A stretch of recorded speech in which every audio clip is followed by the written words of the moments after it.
Timnas Malaysia U20 resmi gagal lolos ke Piala Asia U20 2025. Kepastian itu didapat setelah skuad asuhan Juan Torres Garrido tumbang 0-1 dari Timnas Tajikistan U20 di matchday ketiga Grup E kualifikasi Piala Asia U20 2025, Jumat 27 September 2024 malam waktu Indonesia Barat. Kekalahan itu membuat Timnas Malaysia U20 melorot ke posisi 3 klasemen Grup E kualifikasi Piala Asia U20 2025 dengan 4 angka. Semifinalis Piala AFF U19 2024 itu terpaut 6 angka dari Korea Utara U20 di puncak klasemen, serta tertinggal 2 poin dari Tajikistan U20 di tempat kedua. Korea Utara U20 sudah dipastikan lolos ke Piala Asia U20 2025 setelah finish sebagai juara Grup E. Koleksi 10 angka milik Korea Utara U20 sudah tak mungkin digeser Tajikistan U20 maupun Malaysia U20 yang masih memiliki 1 pertandingan sisa. Sesuai jadwal, Tajikistan U20 akan menantang Oman U20 di laga pamungkas Grup E pada Minggu, 29 September 2024 malam waktu Indonesia Barat. Di hari yang sama, Malaysia U20 akan menantang Sri Lanka U20. Di atas kertas, peluang Malaysia U20 menang atas Sri Lanka U20 lebih besar ketimbang Tajikistan U20 kontra Oman U20. Ambil contoh Timnas Malaysia U20 menang atas Sri Lanka dan di laga lain, Tajikistan U20 tumbang dari Oman U20. Jika kondisi ini terjadi, Timnas Malaysia U20 akan finish sebagai runner-up Grup E dengan koleksi 7 angka. Finish di posisi 2 membuat Timnas Malaysia U20 berhak bersaing dengan runner-up dari grup lain demi memperebutkan status 5 runner-up terbaik. Namun, dalam perhitungan yang dibuat, Timnas Malaysia U20 takkan merebut status 5 runner-up terbaik karena perolehan poin mereka tak memadai. Sekadar diketahui, kemenangan atas Sri Lanka U20 takkan masuk hitungan dalam klasemen akhir runner-up terbaik. Sekadar diketahui, ada perbedaan jumlah peserta antara kontestan Grup A sampai E dan F hingga J. Grup A sampai E diisi 5 tim di setiap grupnya, sedangkan F hingga J ditempati 4 tim di setiap grupnya. Orang awam beranggapan, penghuni Grup A sampai E lebih diuntungkan dalam penentuan klasemen runner-up terbaik, mengingat jumlah pertandingan yang dimainkan lebih banyak sehingga poin yang didapat bakal lebih besar ketimbang runner-up dari Grup F sampai J. Namun, AFC mencoba berbuat adil. Bagi peserta Grup A sampai E, dalam penentuan klasemen runner-up terbaik, hasil melawan tim juru kunci tidak masuk hitungan. Alhasil, poin Malaysia U20 di klasemen runner-up terbaik bukanlah 7, melainkan 4. Hal itu jelas karena Sri Lanka U20 yang berstatus penghuni juru kunci Grup E. Koleksi 4 angka milik Timnas Malaysia U20 belum cukup bersaing dengan runner-up dari grup lain. Sebab, peringkat 1-6 di klasemen sementara runner-up terbaik saat ini telah mengoleksi 6 angka. Alhasil, Timnas Malaysia U20 resmi gagal lolos ke Piala Asia U20 2025. Bagaimana menurut kalian?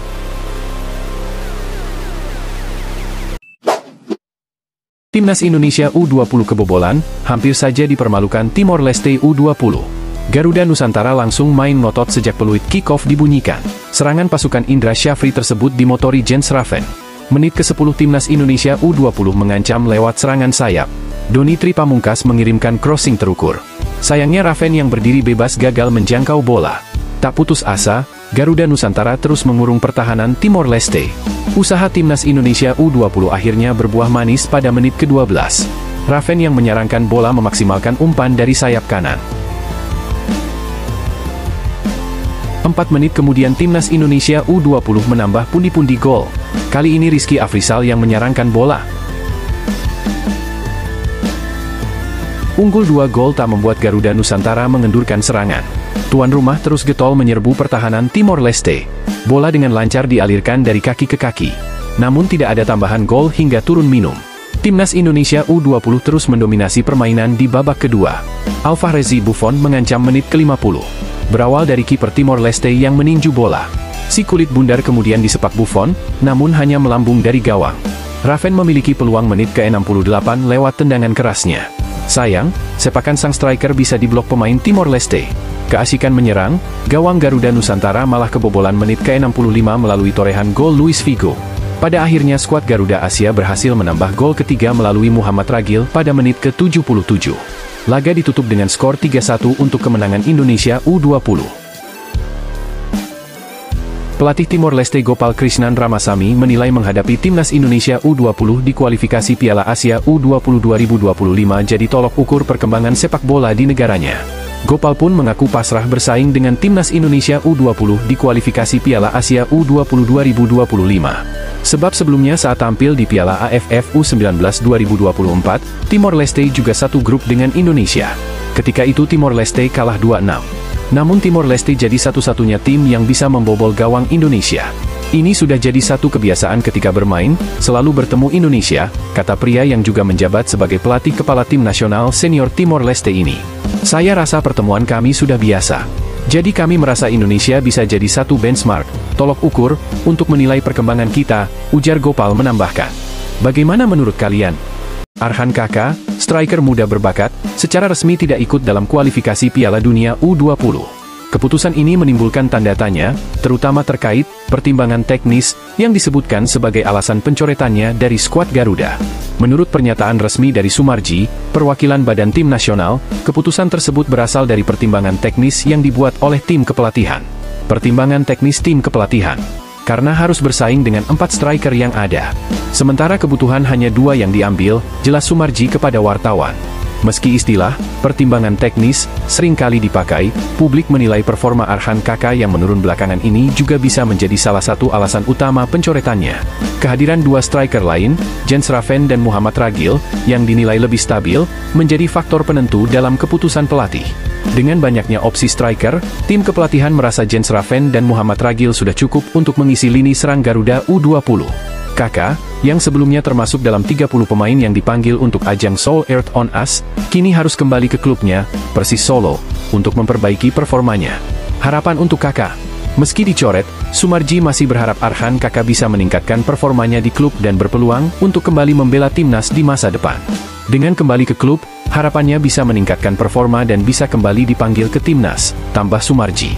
Arhan Kakak memang sempat bersinar di timnas Indonesia U20, namun sejak kehadiran Jens Raven di ajang Piala AFF U19 2024, Kakak mulai kehilangan posisi. Kondisi ini diperparah dengan masuknya Muhammad Ragil yang menunjukkan performa lebih stabil. Dukungan publik untuk keputusan timnas. Keputusan untuk mencoret Kakak mendapat banyak dukungan dari netizen. Banyak yang berpendapat bahwa langkah ini tepat, terutama mengingat ambisi PSSI untuk meningkatkan kualitas timnas Indonesia di level internasional, baik untuk kategori U20 maupun senior. Untuk sekarang udah paling betul. Timnas kita bukan ajang coba-coba ya, kalau underperform cari yang lebih layak buat timnas, ujar salah satu pengguna Instagram. Bagi Kakak, pencoretan ini mungkin bisa menjadi motivasi untuk bekerja lebih keras dan membuktikan dirinya layak kembali masuk skuad Garuda U20. Masa depan karirnya masih terbuka, terutama jika ia mampu menunjukkan performa gemilang di Persis Solo. Bagaimana menurut kalian? 5 pemain timnas Indonesia dengan followers Instagram terbanyak. Pemain timnas Indonesia kebanjiran pengikut di media sosial, Instagram. Siapa penggawa skuad Garuda dengan jumlah follower paling banyak? Martin Paes, Mees Hilgers, dan Eliano Reijers menjadi deretan pemain baru yang mendapat berkah itu. Paes sudah menjalani debut bersama timnas Indonesia, pengikutnya naik signifikan, sebanyak 478.132 atau 69,6% dalam sebulan terakhir dalam data yang dilansir oleh Instract. Hal yang sama terjadi pada Hilgers dan Eliano. Sejak diperkenalkan menjadi calon pemain timnas yang baru, followers Hilgers bertambah 376.489 atau naik 199,1%. Sedangkan Eliano menambah 244.737 atau sebanyak 408%. Di antara pemain yang sudah membela timnas, berikut ini deretan pemain dengan jumlah followers paling banyak di Instagram. 5 pemain timnas dengan follower terbanyak di Instagram. 1. Egy Maulana Fikri. Egy Maulana Fikri ada di posisi kelima. Pemain Dewa United itu mempunyai pengikut sebanyak 3,3 juta di Instagram. Bersama timnas, Egy sudah mencatatkan sebanyak 31 caps. Dia mencetak 9 gol. Yang terakhir, Egy membantu Indonesia menang 1-0 atas Vietnam. 2. Marcelino Ferdinand. Pemain berikutnya dengan follower terbanyak ada Marcelino Ferdinand. Pesepak bola Oxford United itu mempunyai 4 juta pengikut di Instagram. Marcelino sudah bermain sebanyak 27 kali untuk timnas senior. Dia membukukan 3 gol untuk Indonesia. 3. Rafael Struijk. Rafael Struijk juga menjadi pemain timnas Indonesia dengan jumlah pengikut 4 juta. Dia memang idola kaum Hawa sejak bermain di Piala Asia 2023. Bersama Indonesia, Struijk sudah bermain sebanyak 16 kali untuk timnas senior. Dia belum mampu membukukan gol. 4. Asnawi Mangkulam. Asnawi Mangkualam Bahar menjadi pemain dengan jumlah pengikut sebanyak 4,2 juta. Dia pernah menjadi andalan di sisi kanan pertahanan. Pemain Port FC itu sudah mencatatkan sebanyak 45 laga bersama timnas senior. Dia mencetak 2 gol. 5. Pratama Arhan. Pratama Arhan menjadi pemain timnas dengan jumlah pengikut paling banyak. Pemain Suwon FC itu mempunyai sebanyak 8,8 juta follower di Instagram. Bersama timnas senior, Arhan sudah bermain sebanyak 46 kali. Meski berposisi sebagai fullback, dia sudah menyumbangkan 3 gol. Bagaimana menurut kalian?